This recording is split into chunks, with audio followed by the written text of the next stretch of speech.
what's up everybody? This is Dixie coming to you with my daily dose, and today's broadcast is going to question you on, are you the 99% or the 1%? So what I want you to do is, as you drop into this broadcast, I want you to let me know where you're coming in from. Let me know the city and state, and if you're on my live or if you're on my replay. And as I'm going through this, I want you to be thinking about this in your life. Are you the 99% or are you the 1%? And if this speaks to you, and if this gives you fire to want to become the 1%, I want you to share this out to all of your friends and family, because everyone in life needs to be striving to be the 1%. So I want to talk to you guys about this. In life, 99% of the people that we are surrounded around, 99% of people in this world are not going to do, they are not willing to do what it takes to bring their dreams to reality. No matter what their dream is, they're not willing to do what it takes. And I was thinking about this today when I'm doing personal development, because I'm like, what can I do to be a better wife? What can I do to be a better mom? What can I do to be better in my business, to be a better leader to my team? And it all kept coming down to self-discipline. And I realized that self-discipline is the center. It is the center alignment to all success in life. So you have to think of that. If you have any dreams that you want to accomplish, the main root, the foundation that is going to get you to where you need to go is going to be that self-discipline. I want you guys to make sure that you comment below as you're dropping on and let me know if you struggle with self-discipline. I know I struggle with self-discipline all the time in my life. But I want to talk to you not about self-discipline such as making sure that you're moving your body more. Yes, that's great. I'm not talking about self-discipline of what you're putting in your mouth. Yes, that is something that you need to pay attention to as well. But I'm talking about self-discipline of the mind. We have to get control. You have to have the command of your mind so that you can make the best decisions that are in the best interest for you, for your life, for your dreams, and for the family that is surrounding you. So do you lack self-discipline to where you're making decisions that are not going to progress you forward? Wendy's on here. Wendy says, yeah, she understands that self-discipline is the core focus. That is the seed to your apple if you want to be happy, if you want to succeed in life. Oh, my camera moved. So you have to have that self-discipline. And you know what? I'm going to be honest with you guys. Every day, and I'm going to put my hand up, and I better see a lot of hands up on here. We all make shit decisions. Excuse my language, but it's true. Every day, we probably make a few shit decisions that are not progressing us forward. They're actually building roadblocks, and they're putting walls up that are holding us from reaching our dreams, because these decisions are not aligned with what we need in order to reach that dream. And what it is when we make that shit decision, guess what? It's a lack of self-discipline. I'm going to tell you right now, I can vouch that, you know what, I make crappy decisions all the time. But it's about constantly getting back up and practicing that self-discipline, because you know what? Self-discipline is not a light switch. Comment below, comment light switch if you understand what I mean. You cannot just flip it on and then boom, you're in self-discipline mode forever. Or you can shut it off and be like, I don't want self-discipline anymore. It does not work that way. Self-discipline is a muscle. It is a muscle that you have to develop. And how do you develop it? Day in and day out, you do the same thing. Every single day, you do the same thing. That is how you develop that muscle of self-discipline. But that self-discipline muscle also has to be stretched each day. You can't stay in your comfort zone. You can't stay in one little spot. So I want to talk to you guys really about how do you create that self-discipline, and why do you need that self-discipline in your life? I see a lot of faces jumping on here, so make sure you guys drop in below. Let me know where you're coming in from. But the reason why having self-discipline is so crucial in our life is because, like, this world is going to come at you. The world is going to come at you. It's going to fight you. It's going to tear you down. And when it has you down, guess what's going to happen? It's going to hold you down. Life is not here to give you peaches. Life is not here to roll out the red carpet or take you on the yellow brick road. Life is here to give you struggles, because those struggles are what's going to develop you. Those struggles are what's going to create you into a better human. Ya is on here. I hope I pronounced your name right. She says self-discipline is not a light switch for sure. Yes, I totally believe in that. So like I was saying, the world's going to fight you. It's going to come at you at the time that you're least expecting it. And it's going to push you down, tear you down, chop you down. And it's going to hold you down with all of its pressure.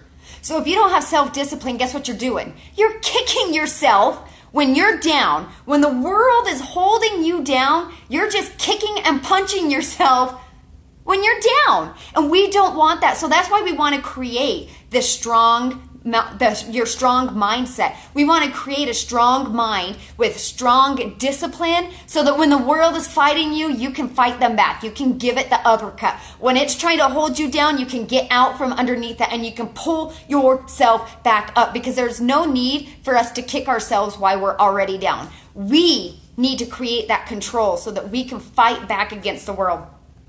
But I want to talk to you, like when people talk about discipline, they think of it as punishment. Discipline is not punishment in any way possible. I know that we use that word with our kids all the time, that, if you don't do this, you're going to be disciplined. I think that we take it out of context.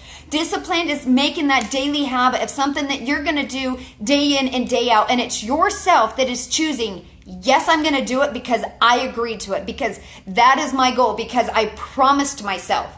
And this is where self-discipline starts to turn into self-love.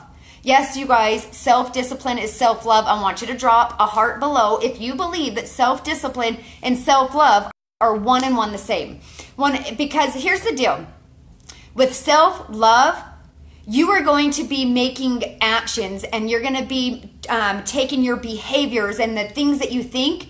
If you have self-love, you're going to use that in order to, you're going to use the self-love in order to be self-disciplined. And the way I mean that is, I'm going to give you an example, like the way that you talk to yourself. So let's say that you are trying to be healthy, or you are trying to move your body more. The way that you can create that self-discipline, that's my tip. This is my number one tip, is if you want to create self-discipline, you create self-love. And it's the way that you talk to yourself. So this is the way that you're going to do it. When you know that you have a goal that you're working towards, and you have these action steps, and you know what it's going to take to get there, your self-love is going to be, Dixie, I love you too much to let you drink that beer and have that double cheeseburger. Dixie, I love you too much. My phone keeps falling. I love you too much to let you give up too early.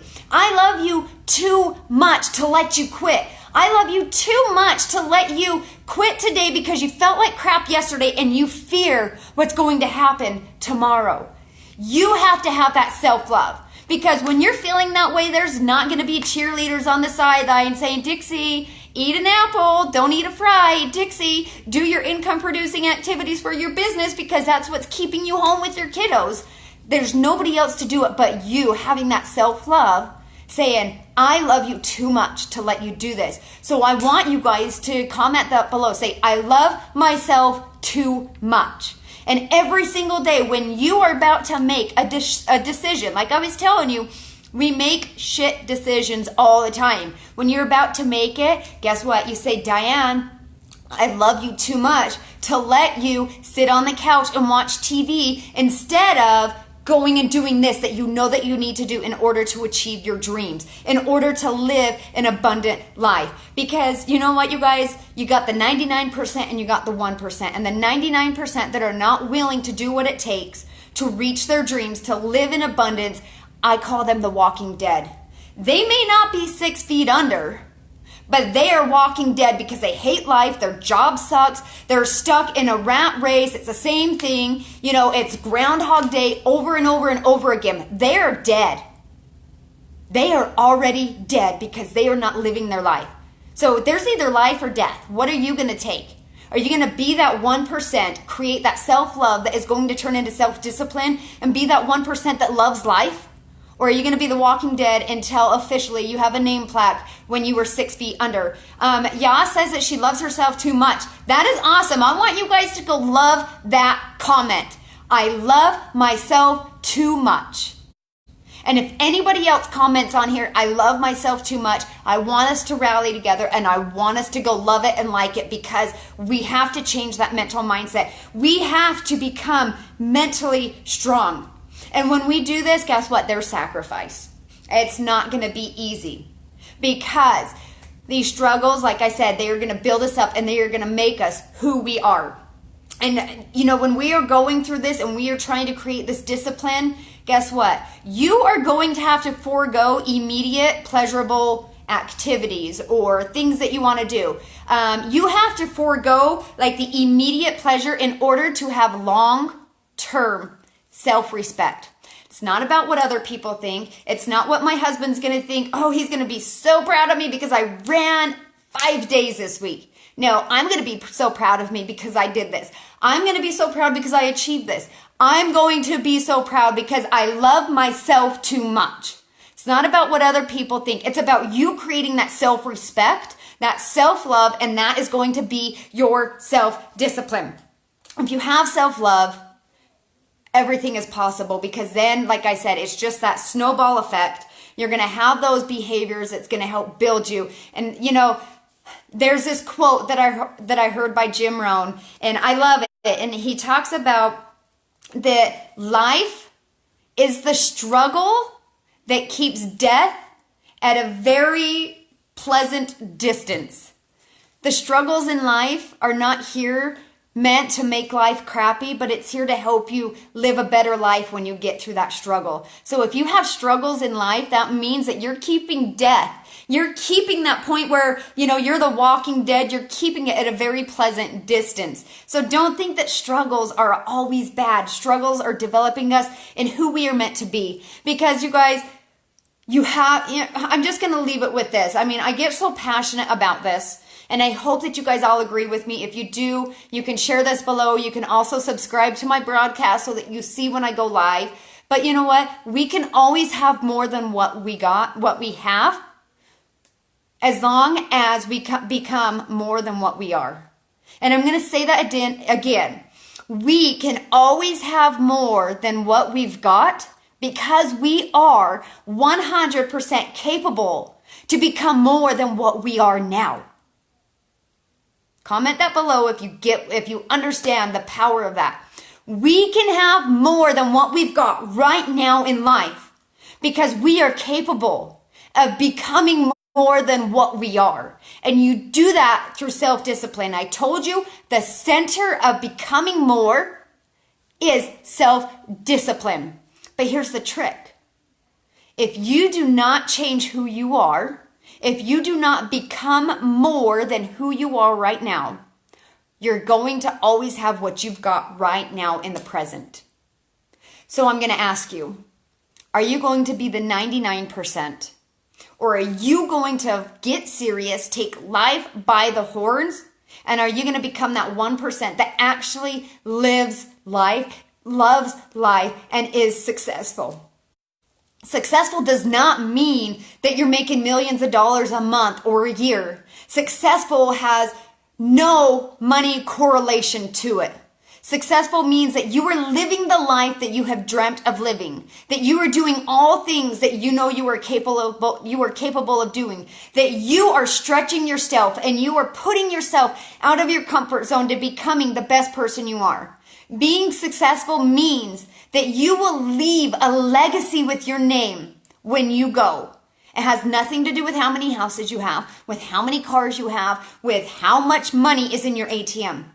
Absolutely, success has nothing to do with that. Success has everything to do with, are you going to be that 1% that is going to live your life to the absolute fullest and do everything that you've ever dreamt of from the time you were little up till now?